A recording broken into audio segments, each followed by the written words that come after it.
It must be one of the most amazing flying stories of all time. One that is still hard to believe. An airliner full of passengers out of control at 17,000 feet. And the pilot is stuck outside the plane.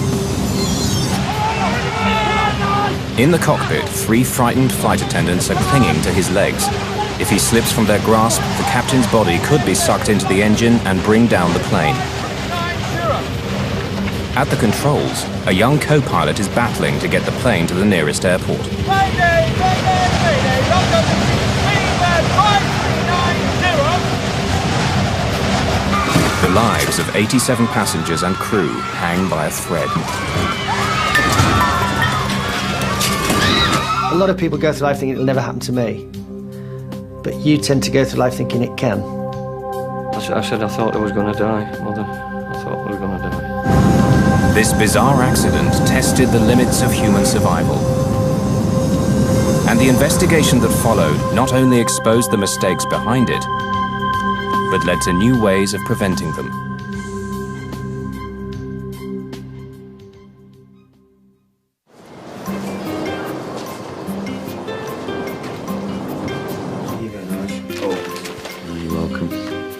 For the crew of the British Airways flight from Birmingham, England to Malaga, Spain, the 10th of June began like any other day.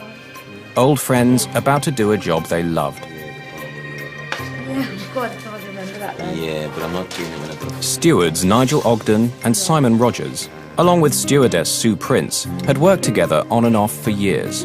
Anyway. They're an experienced, capable team that takes pride in its work. At Birmingham, all the cabin crew and all the pilots, they all knew each other. We're all on first-name terms.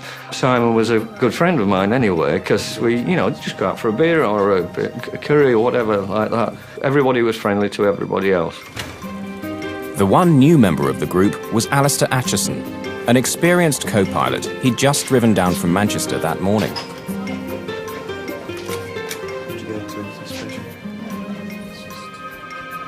Morning, Alistair.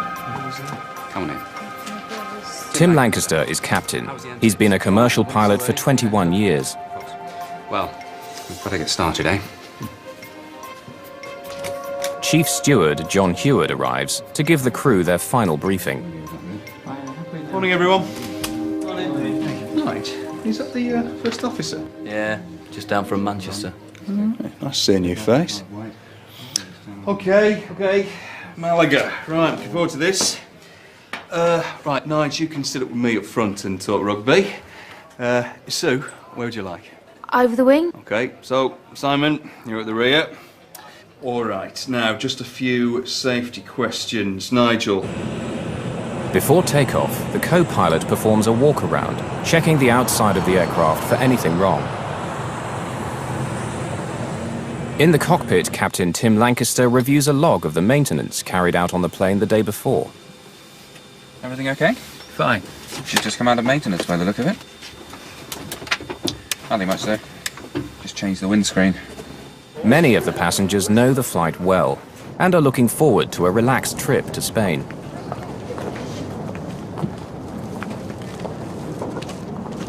I was going to catch a plane from Birmingham to Malaga to meet my mum. My sister and I were joining her there for a week's holiday, a girls' week. I live in the south of Spain, and 2 or 3 times a year I come back to see my grandchildren and also my mother. So everyone lives near Birmingham, so that's the route I normally take, Malaga, Birmingham.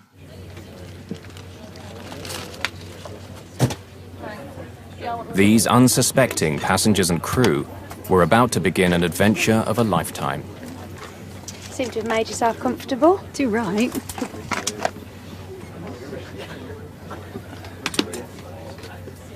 Ladies and gentlemen, this is your captain speaking. My name is Tim Lancaster. Welcome aboard this British Airways flight to Malaga. Unfortunately, He seemed laid back and quite jovial, really. Why, it's a lovely day in Malaga, blue skies, sunshine. Sit back and enjoy the flight. Sunny, and we still expect to get you there on time. Birmingham Tower, Speedbird 5390. We're ready to start and push. Speedbird 5390. Clear to start and push. Ladies and gentlemen, we are now going to take you through our Safety procedures and equipment. As this information is For your benefit, we ask you to watch and listen carefully. Clear to start engines. Starting number 2.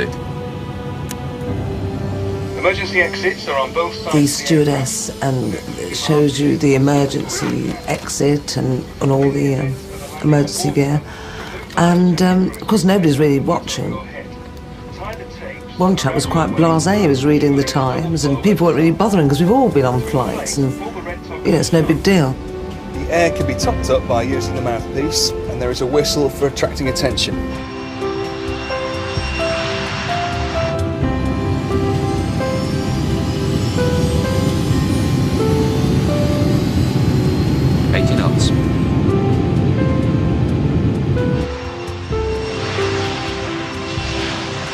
The BAC 111 was known as the Jeep of the skies, a workhorse that was easy to maintain and had a good safety record.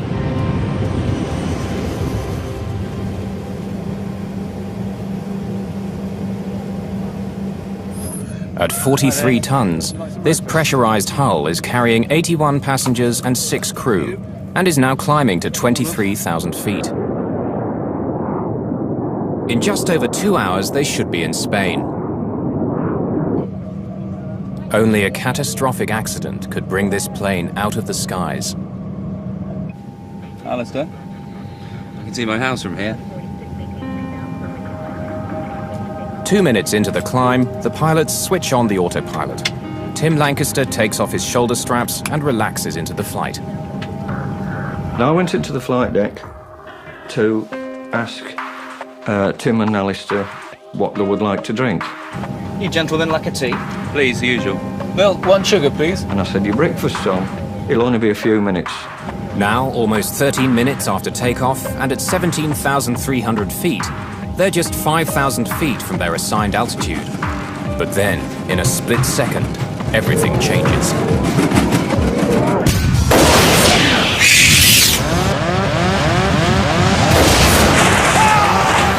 With a huge explosion, the captain's windscreen blows out into the sky. Almost immediately, a white fog forms.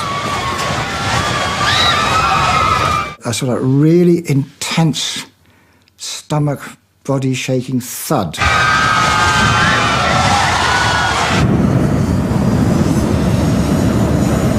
We were just diving, really.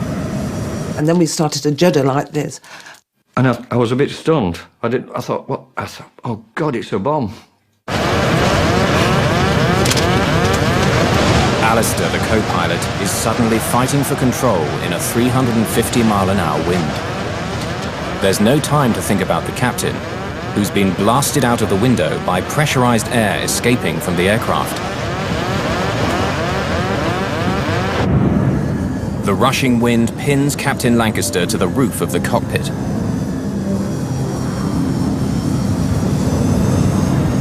Inside, his legs have jammed the control column forward, disconnecting the autopilot and pushing the plane down into a dive.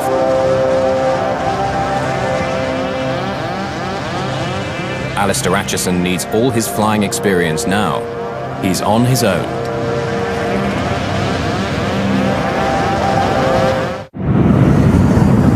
The captain's body is pinned to the outside of the jet as it hurtles down from 17,000 feet. The throttles are jammed forward, increasing the speed to nearly 400 miles an hour. Co-pilot Alistair Acheson has to take command. While he fights to bring the plane under control, steward Nigel Ogden can see his captain is being sucked out of the aircraft. And I looked in, the flight deck door was resting on the controls, and all I could see was Tim out the window. I jumped over, put one foot in the captain's footwell, and the other one was down the side of his seat. I just grabbed him before he went out completely. Nigel Ogden holds on to the captain for dear life. Outside, a 390-mile-an-hour blast of wind at minus 17 degrees centigrade smashes into Tim Lancaster's body.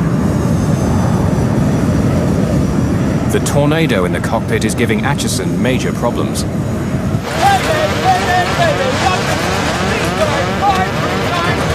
Air traffic control can hear his cries for help, But the storm rushing through the cockpit drowns out their replies.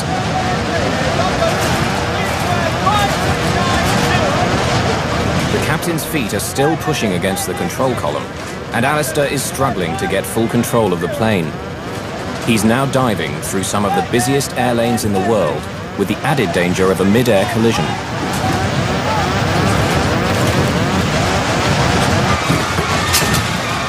From the cabin, lead steward John Heward sees the chaos in the cockpit and does what he can to help.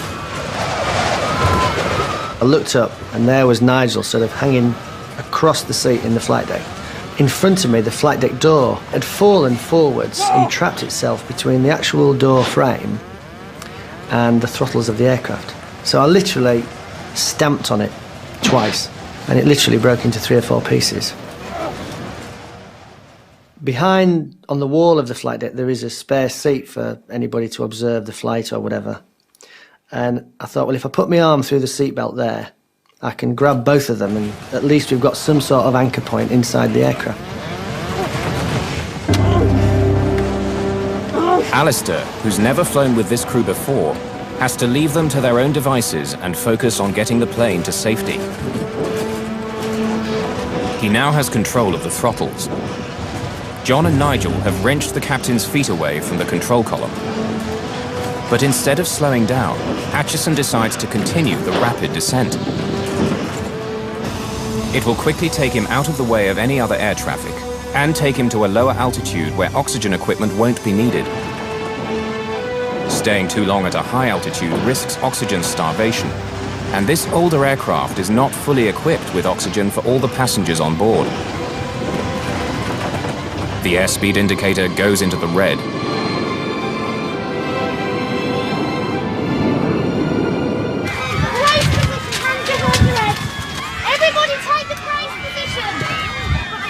In the cabin, the 2 other stewards, Sue Prince and Simon Rogers, are trying to prepare the passengers for what they hope will, at worst, be an emergency landing.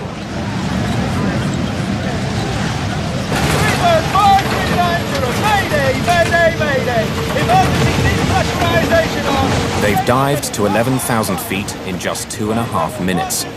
But as they level out and slow down to 170 miles per hour, the captain's body is no longer pinned to the roof and slides round to the side of the plane.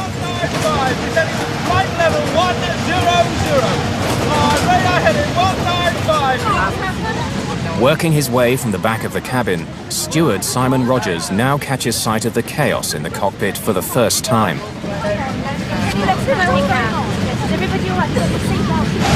Now the aircraft had got to sort of flying fairly level, Simon came up from the back. Nigel was beginning to get really sort of achy now with his arms, and I knew he wasn't going to let go unless he was sure that Tim wouldn't fly out of the window. We all had fear in our eyes. We were all worried sick because we thought, you know, either Tim's going to die or we're going to die, you know. That was going through my mind. But it was up to Alistair then, and it was up to us 3, Simon and John and myself, to hold on to grim death. All I remember is Tim's arms flailing out. His arms seemed about 6 foot long. And I'll never forget that. His eyes were wide open. I mean, his face was hitting the side of the side screen. But he didn't blink. And I thought to myself, and I said to John, I said, I think he's dead. I think he's dead. And I said, you and Sil have to hold on. I can't hold on anymore. I can't hold on anymore. I've lost the feeling in my arms.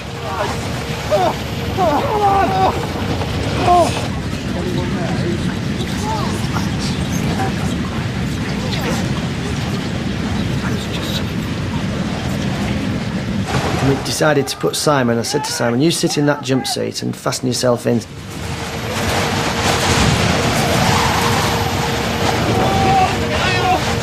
With Simon sitting in the seat, we'd freed Tim's legs from between the control column and the seat. So we hooked his feet over the back of the captain's seat, and then Simon literally put his hands on the top, just so he was holding his ankles down.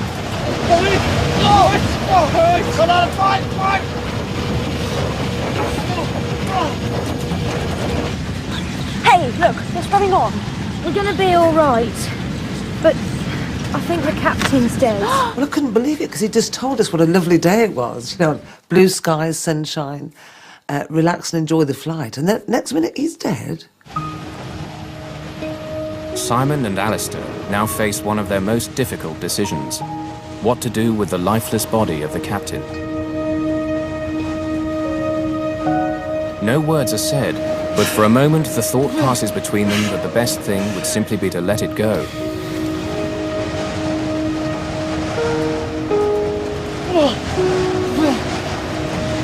No! Can you hold on to it, please? But Alistair's order isn't simply an act of compassion. Releasing the body at the position it was in, it would have gone close to the upper area of the wing. It could have damaged the leading edge of the wing. Had it gone over the wing, it could very well have gone into the engine. Quite a lot of damage could have been caused by the release of the body. So I think it was a very sensible decision to try and keep him where he was. Alistair has managed to get down to 11,000 feet. Without the captain to help, he's operating the plane's systems from memory and shepherding it around Heathrow, some of the most congested airspace in the world. 7 minutes out of contact with the ground, he's able to hear the voice of air traffic control for the first time. Requesting radar assistance onto the nearest airfield, please. Speedbird 5390, roger. Can you accept landing at Southampton? Speedbird 5390, I am familiar with Gatwick. Would appreciate Gatwick. Alistair wants to land at Gatwick Airport, as he's flown there many times before. But Southampton is nearer, and even though he's never flown there before, he knows he has to get down fast. And I am on 150 knots. Requesting radar assistance into Southampton. When you go into an airport that you're not used to, you normally have charts, let-down plates, that kind of thing that you can read up on and learn something of the airport you're going to. But he knew nothing of Southampton. He hadn't been there. He had no charts because everything had gone out the window. There was no let-down plates to look at the approach and so on. All the maps and charts blew out of the window with the captain, and only the air traffic controller can guide Acheson. He turns towards Southampton.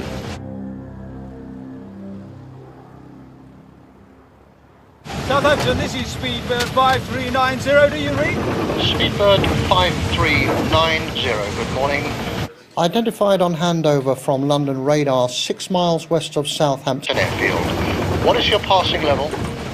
Roger, sir. I am not familiar with Southampton. Request you shepherd me onto the runway. When he spoke, he was obviously stressed. It sounded as if he was under a fair bit of pressure. What is your number of persons on board? We have 84 passengers on board, and I think that will be all until we are on the ground. Roger, that's copied. I've been advised it's pressurisation failure. Is that the only problem? Negative. The captain is half out of the aeroplane, I understand. I believe he's dead. Roger, that is copied. My feeling was, when he told me what was going on, it was one of disbelief, because it doesn't actually happen. You know, it's one of these things that you see in films, that happens in films, but it doesn't happen in real life. And it was sort of the hairs in the back of the neck go up, and there's this feeling down the spine, the tingle down the spine, and you think, no, it's not for real, but it's got to be. Flight attendant holding on to him, but requesting emergency facility for the captain. I think he is dead. Affirm. What is your passing level? Leaving flight level 5,500 feet on 1019. Roger, that's copied. I'll give you a little bit more space, then I'll turn you on to a heading of 180. Yeah, it's a full emergency. It's a 111. Rundle contacts the emergency services at the first opportunity. I don't know how many people are on board, but I'll let you know.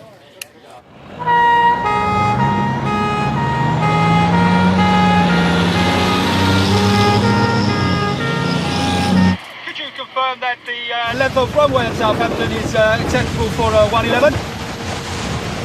Yes, it is acceptable for a 111, and I'll give you the figures shortly. As long as we have at least 2,500 metres, I am happy.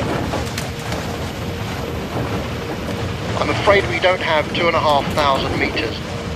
Neither do Bournemouth. We have a maximum of 1,800 metres.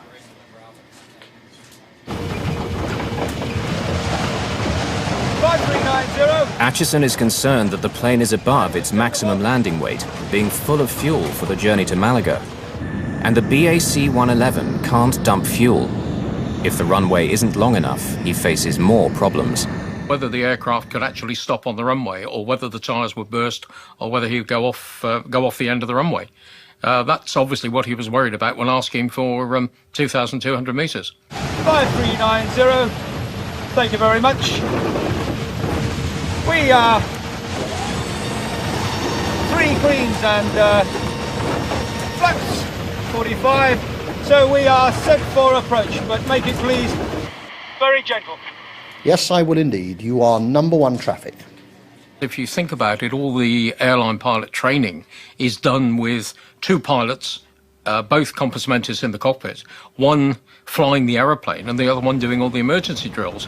So what you actually had was the captain hanging out the window, at least one person hanging onto his legs, and Alistair flying the aeroplane with nobody else to talk to. Speedbird of 5390 is 9 miles from touchdown. You're clear to land. Wind indicates 020 degrees at 14 knots. Descend to height to 1500 feet. QFE is 1017. Roger, sir, descending to 1,500 feet. Talk me down all the way. I need all the help I can get. Roger, you'll be able to stop the aircraft on the runway and evacuate the aircraft on the runway. He must have been about 6 or 7 miles from touchdown. And obviously at that point I kept talking until he was happy he could see the runway. I was happy to continue looking out the window and land the aeroplane. At the point he said he was visual with the runway, I effectively stopped talking.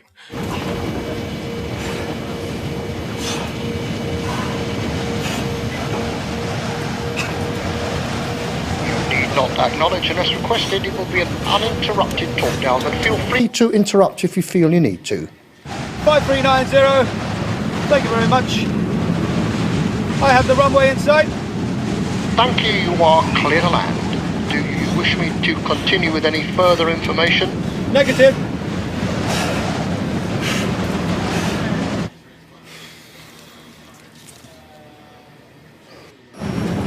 "32 minutes after takeoff, with 81 terrified passengers, a nearly full fuel tank, and the captain blasted out of the window, Alistair Atchison attempts the most difficult landing of his career.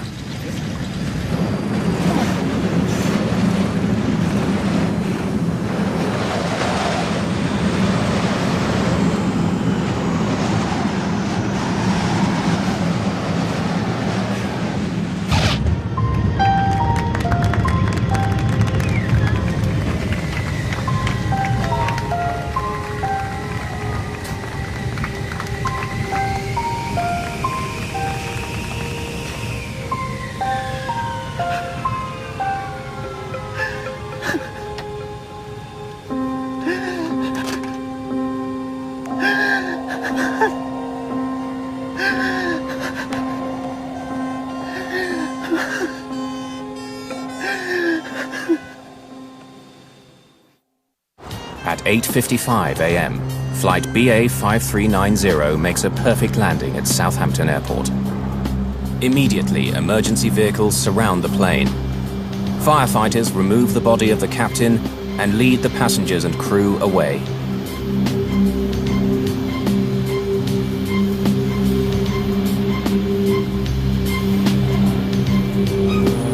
I remember seeing the co-pilot, the man who really, if it wasn't for him, we'd have been on the other side by now, and is walking down the runway very slowly, shaking his head, and he got an ambulance man walking with him with his arm around the shoulders of the co-pilot.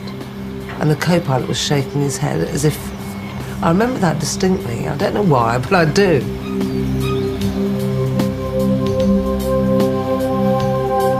Alistair Atchison has carried out a remarkable piece of flying, almost unprecedented in aviation history. He has had to pilot his plane without his captain, who has undergone physical stresses that nobody could have been expected to survive.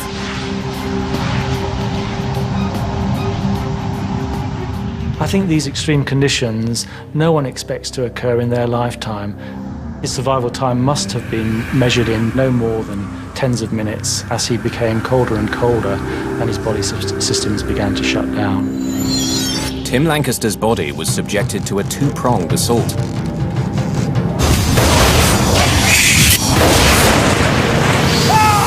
The physical violence that his body suffered being blown out of the plane, and the extreme cold and lack of oxygen at 17,000 feet. Every 1,000 feet of altitude causes the temperature to drop by 2 degrees centigrade. So the temperature on the outside of the plane would have been around minus 17 degrees centigrade. The extreme wind chill also meant his body was losing heat very rapidly. He would have lapsed into semi-consciousness and then unconsciousness, and as the temperature, his core body temperature fell, he would have finally died as a result of the excessive cold in that environment. Despite the trauma that Captain Lancaster's body suffered, there was one final twist to his story.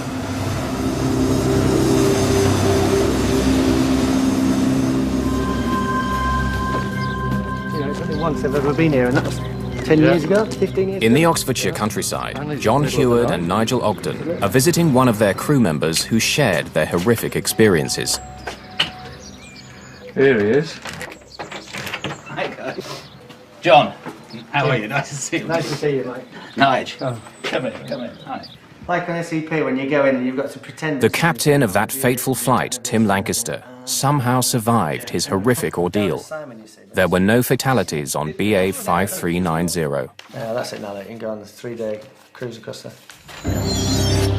As his frozen, lifeless body was removed from the plane, nobody thought that Tim could have survived such punishment. But remarkably, he was slowly beginning to emerge from his horrific adventure. Tim, can you hear me? I regained some consciousness on the ground at Southampton because I remember big red and white things, which are obviously fire engines and ambulances, not people and not conversation. And then my next clear, lucid thoughts are in hospital in Southampton.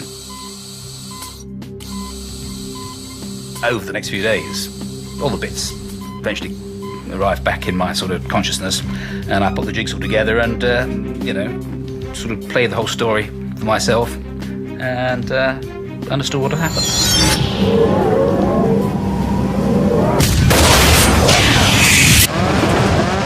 There was a big bang, a noise of all the air escaping, but I remember watching the windscreen move away from the aircraft, and then it had gone like a bullet. It disappeared into the distance.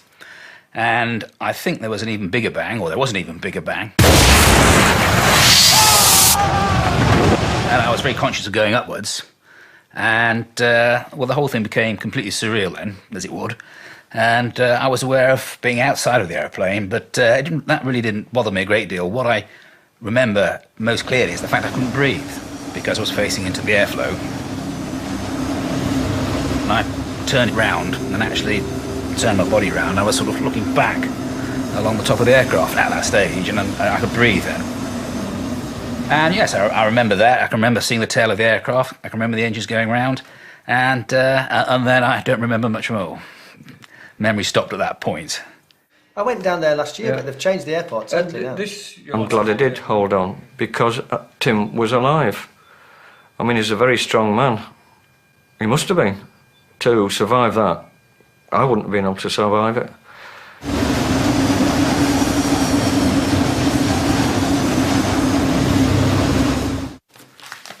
That's all very dramatic. It is, look. Tim Lancaster's survival was little short of miraculous. He'd been minutes away from death. It was Alistair Acheson's flying that saved his life. His quick thinking in getting the plane to the ground in only 22 minutes saved Lancaster from dying from the effects of exposure. And by pure chance, the physical trauma he suffered was limited. It included a bone fracture in his right arm and wrist, a broken left thumb, bruising, frostbite and shock. Remarkably, within 5 months, Tim Lancaster had made a full recovery and was flying again. Speedbird 539. Of course, the captain wasn't the only one to go through a horrific experience. Battling with the controls whilst a tornado raged through the cockpit was something no commercial pilot could be trained for.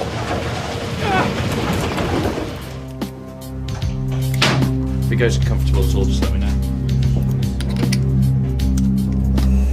The few pilots who are able to understand the experience of Acheson and his crew include these young Royal Air Force trainees. Officer Shapley, seat 7. Flight Officer Bolton, seat 3. They are being put through a simulation of an explosive decompression in this hyperbaric chamber.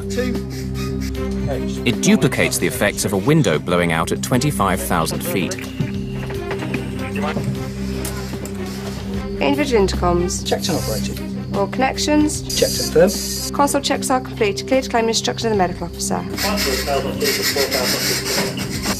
Climbing to 8,000 feet at 4,000 feet per minute. The atmospheric pressure is initially set to 8,000 feet. This is the pressure inside the sealed cabin of most commercial aircraft. Anyone can survive this for many hours with no ill effects. Any higher than that, and the experience is very different. Is enabled. Students, listen in. Will all students please indicate with a clear thumbs up that they are ready for rapid decompression? 8 thumbs, rest your thumbs. Students, stand by for rapid decompression. In 5, 4, 3, 2, 1, now. The mist in the hyperbaric chamber is identical to the fog formed when the window blew out on BA 5390. At the instant of rapid decompression, the air in the cabin can no longer hold onto its water vapor, which is then released into the atmosphere as fog.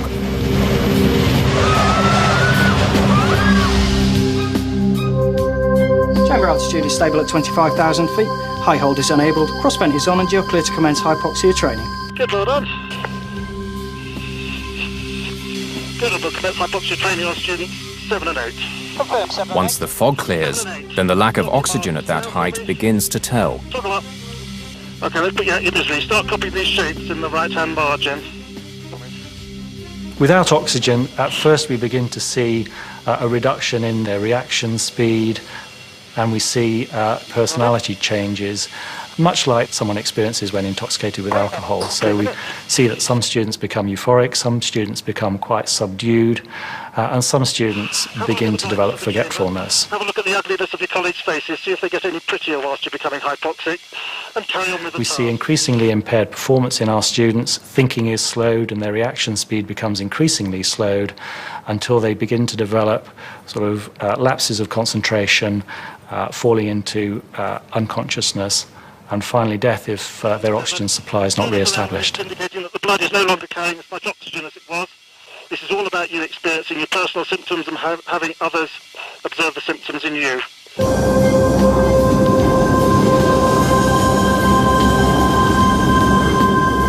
Flying alone, battling nearly 400-mile-an-hour winds, and defeating the possibility of oxygen deprivation, Alistair Acheson's achievement in saving Flight 5390 was outstanding.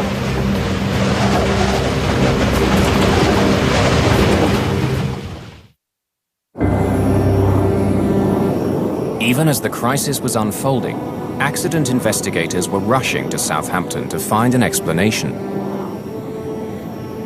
On the ground at Southampton Airport, the search for clues begins.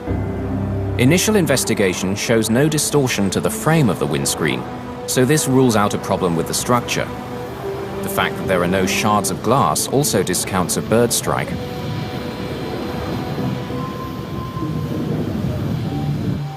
Stuart Culling, senior investigator with the Air Accident Investigation Branch, has little to go on. The windscreen was missing, there was a certain amount of blood around, there was some minor dents and scrapes on the fuselage, as you'd expect if the window had gone past, and really that was about it, apart from a lot of paper scattered around inside. One of his first clues comes from the log recovered from the plane. He knows the plane had been serviced just the day before, and that a windscreen had been replaced. He immediately pays a visit to the British Airways maintenance hangar at Birmingham. I wanted to find out exactly what had happened to the aircraft before it took off. and I'd arranged that I should talk to the shift maintenance manager who fitted the window. There was a slight problem there because he'd been on night duty, and consequently he had finished his shift at roughly the same time as the windscreen came out of the aircraft, and he wasn't in a fit state to be interviewed. He needed to get some sleep. Stuart Culling. Good morning. Nice to see you. I was expecting you. Yes, good. Thank you very much. Is this the hangar in question? This is the main hangar, yes. Yes. So in the meantime, I looked around the facility. I made sure that any paperwork and any records of the aircraft had been identified and taken away so they couldn't be accessed by anyone else, and waited until he came in.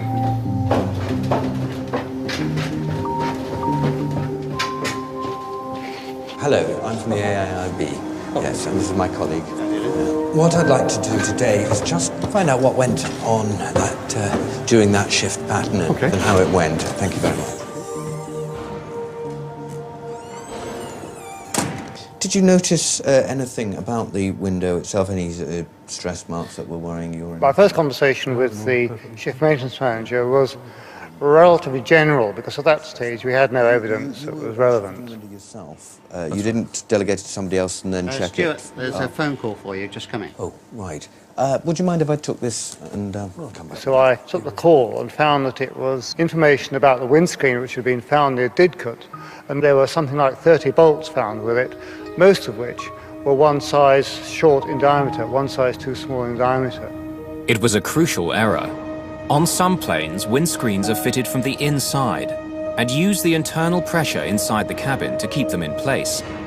But on the 111, the windscreen is bolted on from the outside. Any weakness in the bolts could mean that the pressure inside the plane would blow the windscreen out. It appears Culling has very quickly found the mistake and the guilty man. I've had some news which I think is very relevant. I've heard from my colleagues who are working on the bolts. They tell me they're the wrong bolts. They're the wrong diameter. No, that's not possible. They're exactly the same bolts that I took out of there. He's a professional man.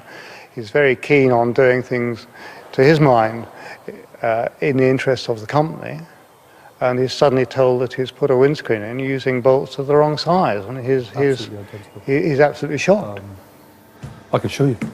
I'll show you the bolts I got out of there. One thing that came out was that he said, oh, the old bolts went into a waste bin in the hangar where he did the job, and they may still be there. So we rushed across to the waste bin and found something like 80 discarded bolts. Here. They'll be in here.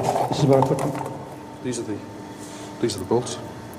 And these are the ones you checked against the new ones? That's right. Yeah, I took from the carousel. It was really excellent evidence. Gold as far as I was concerned. Well, I'll take these away. Okay.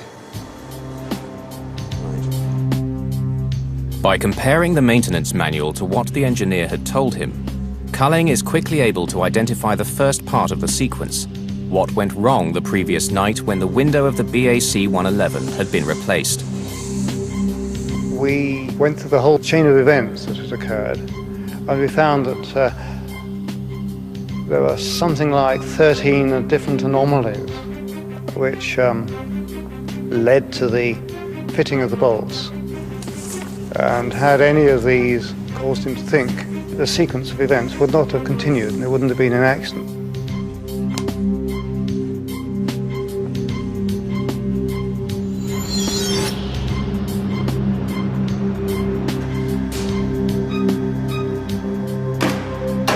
The engineer had come early into his shift, and at about 4 a.m. had gone to work removing the old windscreen from the plane. The hangar was full, and the plane had been pushed against the hangar door, which made the windscreen hard to reach. Stretched across the fuselage, he had problems controlling his screwdriver. The windscreen that he had taken out had itself been fitted with the wrong length bolts, but they were still strong enough to hold the screen in, and it survived without a hitch for 4 years. But he was a conscientious engineer, and he decided that he would replace the old bolts with new ones when he installed the new screen. He chose not to go to the parts catalogue and look up the exact bolts he needed. Instead, he went straight to the parts store.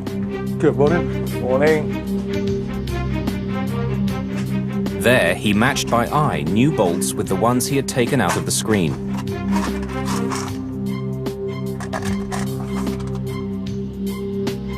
His eye match was good, and he found a few fresh bolts of exactly the same type in a drawer.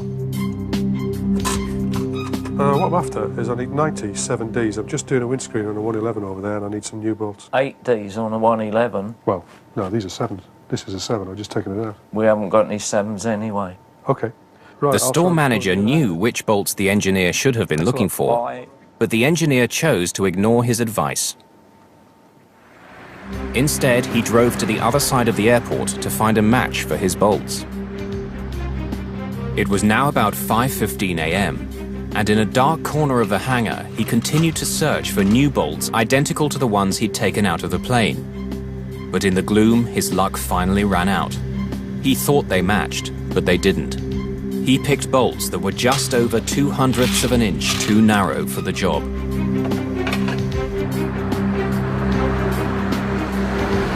Returning to the 111, he stretched over the plane and began fitting these new bolts. Working at an angle, he couldn't see that the new bolts didn't fit correctly.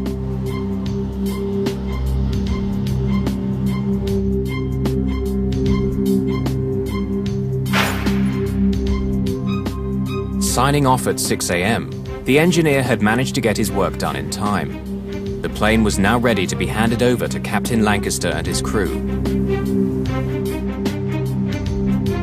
In fact, it was a disaster waiting to happen. The morning of the next day, the 111 was at 17,300 feet. The difference in pressure between the sealed hull of the jet and the thin atmosphere was climbing quickly to the half-ton per square foot it would reach at 35,000 feet. This pressure was looking for a weakness, and it found it. For Culling, finding out what had happened that night is only the first step. No one had hidden from him what they'd done, but he knows that he has to go deeper to understand the reasons behind this horrific sequence of events, why the engineer did what he did, and whether this was an isolated incident or the symptom of a bigger problem. Accident investigation, certainly on aircraft, comprises two parts. The first part is what's happened, and that's usually relatively the easy bit. The second part is why did it happen? Why did the engineer ignore procedure, bypass the technical manuals, and ignore helpful advice? Culling's search for the answers was in its own way revolutionary. If we talk to people without giving them a warning, we felt we'd get more information because they'd be freer to discuss it. If we gave them a formal caution, as it were, we thought that they would dry up. Coffee? Yes, please. Great. How was the journey in? Oh, well, usual stuff. They decide to talk to the engineer well away from the hangar in a cozy hotel room. Well, thanks for coming in. To gain insight into the methods of the maintenance engineers, Culling then does something no one had done before. He brings in a behavioral psychologist. So, there you go. Is the aircraft normally in the hangar when you're doing that? Psychologists had been used before to analyze why pilots make mistakes under pressure. It's a discipline called human factors.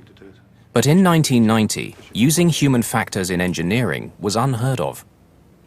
I wanted a professional slant on what is really psychological territory. I would hope that as far as the shift maintenance manager was concerned, that it gave him extra confidence that we were trying to be even-handed and that we were trying to get to the bottom of it. You know, the parts catalogue. When you're getting the bolts out, do you go straight to the parts catalogue, or do you just sort of... Not usually. Right. No, if I've got a set of screws and there's the same screws, I just go get them out of the carousels. Right. You find it's easier to do it visually? It was, in that case, easier to do it visually from the bolts you take now? Yeah, because they're the same bolts that come out, the same ones go back in, so same size bolts, there's no difference. And if it worked before, it must be the right bolts? Yeah, it's just replacing like with like, really. Yeah, because it had been flying. We were somewhat horrified that they had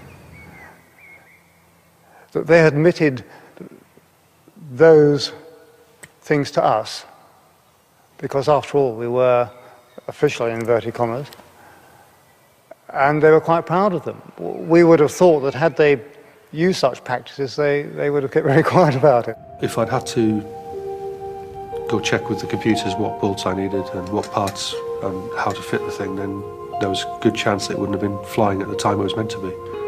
Good, good. So, when you're doing the job now, you're an experienced engineer, it might not be by the book all the time, like you would train somebody who was new.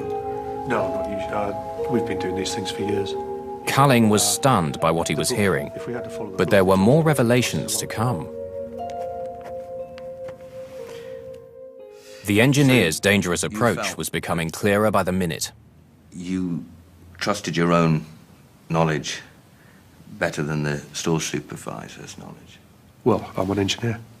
I got 7D bolts out, so I put 7D bolts back in. That's, well, you know, no problem with that. It's that simple. So you trusted that the aircraft had been flying, so therefore they must have been the right bolts? Yeah, that aircraft had done lots of hours with that windscreen. Their whole aim was to expedite work through their station. They had a lot of work coming. It was all done at night, and in many cases they had more work than they could reasonably handle. And they had devised little stratagems to get round that.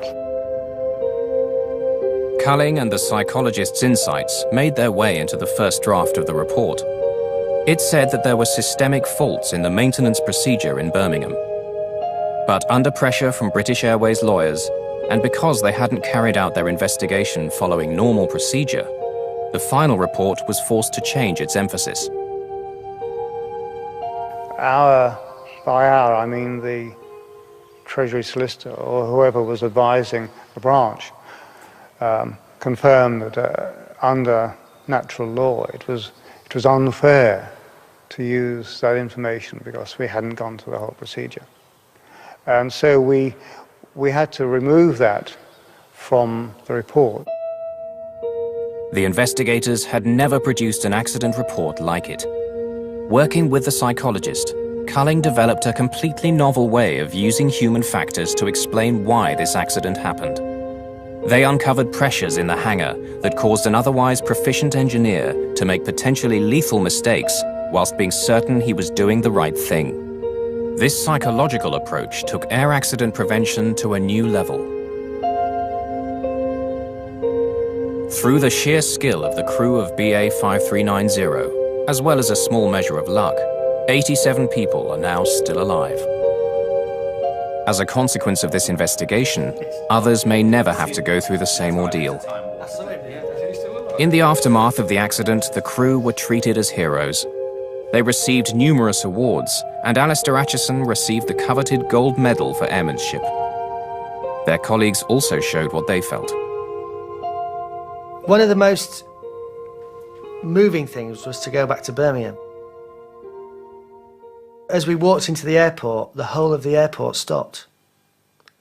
And all the ground staff and all the check-in girls and all that just stood and applauded as we walked through the building, and it was really quite, you know, moving at the time. You sort of wanted to get out of the way so that you could sort of, you know, I don't really want to do this. It's like walking up the red carpet sort of thing. Their colleagues were applauding a team which had demonstrated the highest form of professionalism at every level. A cabin crew which worked as a team in extraordinary circumstances, and the co-pilot, an outsider who took control and worked alone to bring them all safely down to earth. Each of the crew dealt with their experience in different ways. Tim Lancaster began flying again with BA just 5 months after the accident. He's retired from BA, but loves flying so much he's now with another airline. You cannot say that, she'll shoot you. It was a special day when the first day I flew. I decided, you know, that was what I was going to do. I was going to make an effort to go back to work and get better. So having made the decision, the rest was easy. For Nigel, the man who ran to Tim's aid and held on to him for dear life, the impact of that day was far more profound. I think about it every day. And that is the truth. I think about it every single day. In one form or another, yeah. Every single day. it'll affect me till the end of my days. Nigel, along with Simon and Sue, no longer fly. But John Heward is still with British Airways as a chief steward. But even he isn't free of the memories of that day. They were bringing in another British Aerospace aeroplane to where I worked in Birmingham, and unfortunately that window was fitted from the outside, and the layout of the cabin was identical. And when I sat on it, it all came back to you. But for that reason, I've gone back to work at Heathrow and fly long-haul flights again, because those aeroplanes have got no resemblance to the 111 at all. Alistair Acheson, who is still flying for British Airways, chose not to take part in this film. For each of the crew, the experience will stay with them in different ways. But common to them all is that on that day, their numbers did not come up. Tim explained it very well, actually. And he said our names were on the page, but we weren't at the top. And I think that was, probably true.